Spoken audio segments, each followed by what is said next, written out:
Exam junction तक study YouTube channel पर friend आप सभी का स्वागत है। इस वीडियो में हम बात करेंगे एडेड जूनियर हाई स्कूल भर्ती। टीचर्स आप देख रहे हैं फंस गई क्या, इस टॉपिक पे बात करेंगे और ये हो क्या रहा है, चाहे वो विद्यार्थियों के द्वारा हो या आयोग के द्वारा हो। इस पे पूरी डिटेल में हम चर्चा करेंगे फ्रेंड, और आप आशंका जो भी आपके मन में होगी शायद इस वीडियो को देखने के बाद वो आशंकाएँ दूर हो जाएंगी और क्लियर तौर पर बताएंगे भर्ती फंसेगी कि नहीं फंसेगी, और उसके बारे में कुछ आपसे बातें करेंगे फ्रेंड। तो जो अभी तक इस चैनल को सब्सक्राइब नहीं किया वो एग्जाम जंक्शन तक स्टडी यूट्यूब चैनल को सब्सक्राइब कर लें इस प्रकार के लेटेस्ट अपडेट प्राप्त करने के लिए। और यदि फॉर्म फिल करने में आपको कोई प्रॉब्लम्स हो रही हैं, चाहे वो कौन से डेट डालनी है मार्कशीट की, कौन से अनिवार्य है कौन से नहीं अनिवार्य है डेट डालनी, ये बहुत सारी कन्फ्यूजन की क्वेरीज हैं। अगर आपको भी लगता है तो आप कमेंट सेक्शन के माध्यम से बताइए, उसकी एक वीडियो हम बना देंगे जिससे आपकी कन्फ्यूजन दूर हो जाएगा। तो फ्रेंड चलिए चर्चा करते हैं इस पे।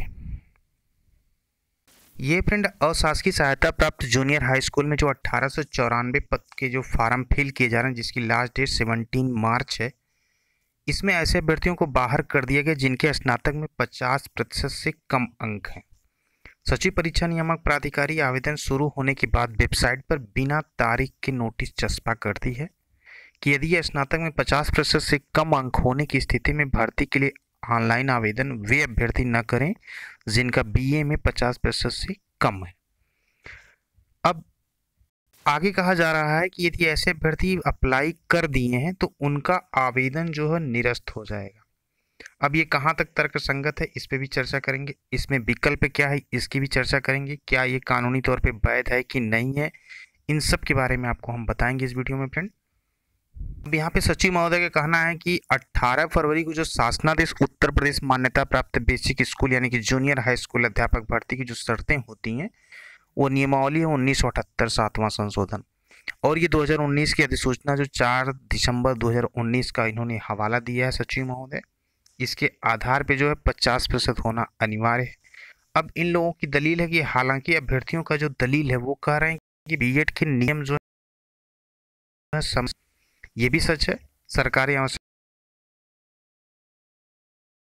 अनुसार कॉलेज खोल के बैठे हैं, बीएड की डिग्री दे रहे हैं, सीटें उनकी वैकेंट ना हो जाए इसलिए उसमें लचीलापन हुआ, अभ्यर्थी फिर बीएड करना शुरू कर दिए, ये भी बातें हैं।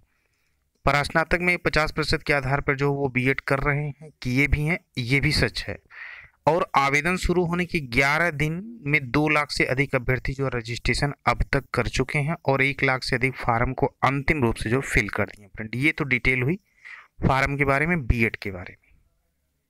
अब यहाँ कहा जा रहा है कि यदि स्नातक में 50% से कम अंक वाले अभ्यर्थियों का मामला जो था वो परिषदीय प्राथमिक स्कूलों में 72,825 के 2011 की 13 की वैकेंसी 11 के दौर में जो आई थी, इन अभ्यर्थियों ने सुप्रीम कोर्ट तक लड़ाई लड़ी और उन्हें राहत भी मिली थी और सरकार को 50% से कम अंक वाले अभ्यर्थियों को नियुक्ति पत्र देना पड़ा था। इस आधार पर अभ्यर्थी कोर्ट जाने की बात कर रहे हैं।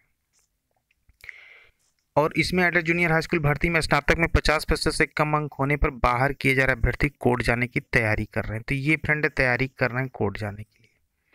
अब बात ये है फ्रेंड कि यदि 50% का जो भी बीए में कम है और वो बीएड के लिए एमए के आधार पे, एमकॉम के आधार पे, एमएससी के आधार पे, एटसेट्रा किसी भी आधार पे उन्होंने जो बीएड कर लिया, अब उन ये फार्म अप्लाई करते हैं सुपर टेट, एक प्रकार से है ये एडेड जूनियर हाई स्कूल भर्ती में। अब ये जब कोर्ट जाएंगे तो कोर्ट जाने के संदर्भ में जो है 50% से कम जो 72,825 का हवाला दे रहे हैं अभ्यर्थी, कोर्ट में इनके द्वारा जो दलील दी जाएगी, हमारे तरफ से ये नहीं कहा जा रहा है कि किसी एक पक्ष की तरफ से, बस ये कहा जा रहा है कि जो नियमतः जो ये नियम दिखाया जा रहा है और सचिव महोदय ने जो बताया है उस आधार पे जो है इस भर्ती का नोटिफिकेशन में यदि जिक्र ये कर देते, इतने दिन बाद चस्पा ना करते, तो उस चस्पाने की कोई वैल्यू नहीं है जब तक नोटिफिकेशन में नहीं होगा। अब नोटिफिकेशन में न होने का मतलब ये है कि फ्रेंड भर्ती को सरकार या सचिव के द्वारा क्या रंग दिया जा रहा है, इसको आप समझ सकते हैं कि भर्ती जो है जाएगी कोर्ट में और उसके बाद जो है दलीलें होंगी, टाइम होगा, टाइम निकलेगा, उसके बाद ये कई बार रिपिटिशन पड़ती हैं, कोर्ट है, सुप्रीम कोर्ट है, हर जगह ये भर्ती जाएगी, उस पर उससे जवाब मांगा जाएगा, ये बार बार वही चीज़ रखेंगे, फिर पिछला साक्ष्य दिखे, ये सारी प्रक्रियाएं होती, कोर्ट प्रोसीजर है। बात यह है कि इसमें जो है बच्चों का फ़ायदा कोर्ट में जाने के बाद होता है। क्यों? क्योंकि जब समय निकलता है और साक्ष्य उनके मजबूत होते हैं, नोटिफिकेशन में सरकार गलती कर चुकी रहती है, तो बच्चों को वे फ़ायदा मिल जाता है। तो इसलिए या तो सरकार नोटिफिकेशन में पहले जिक्र करे, फार्म को फिर अप्लाई करवाए, या तो चस्पा करने का मकसद ये नहीं है कि अभ्यर्थी 50% यदि नहीं है, वो एमए के आधार पे की है, तो वो रूलिंग तो यूपी की ही है। ऐसा नहीं कि अदर स्टेट से वो हैं, यूपी के ही स्टूडेंट हैं, वो यूपी के ही कॉलेज से डिग्री लिए हैं, तो वो उस आधार पर उनका पक्ष भी मजबूत है। तो कुल मिला के हम यही कहना चाहेंगे कि इस भर्ती को जो है औंधे पौधे मुंह जो है गिरना नहीं चाहिए, कोशिश यही करनी चाहिए, विद्यार्थी भी यही चाह रहे हैं, तो सरकार को भी यही चाहिए कि समय से इसको पूरी करे। यदि भर्ती किसी दौर पे जाके अटकती है कोर्ट के दहलीज पे पहुंच के, तो विद्यार्थियों का ही इसमें नुकसान है। इसलिए जो भी क्लेरिफिकेशन करना है वो सरकार की तरफ से पहले कर दिया जाए, क्योंकि अभ्यर्थी अपने हक के लिए जो है जाएंगे ज़रूर, क्योंकि उनका नुकसान कहीं ना कहीं होगा, क्योंकि वो वहाँ ठगे गए तो यहाँ भी ठगे जाएंगे। इसलिए नियम अगर स्पष्ट होता तो वो करते नहीं, अगर नियम बना तभी वो किए हैं। इसलिए सरकार को इस पर विचार करना चाहिए, मेरा मानना है। और कोशिशें यही होंगी भर्ती ये फंसे ना, सबको ये करनी चाहिए। तो फ्रेंड आज की वीडियो में बस यही अपडेट है। आई होप कि आपको वीडियो फ्रेंड पसंद आई होगी। फ्रेंड पूरा वीडियो देखने के लिए थैंक यू।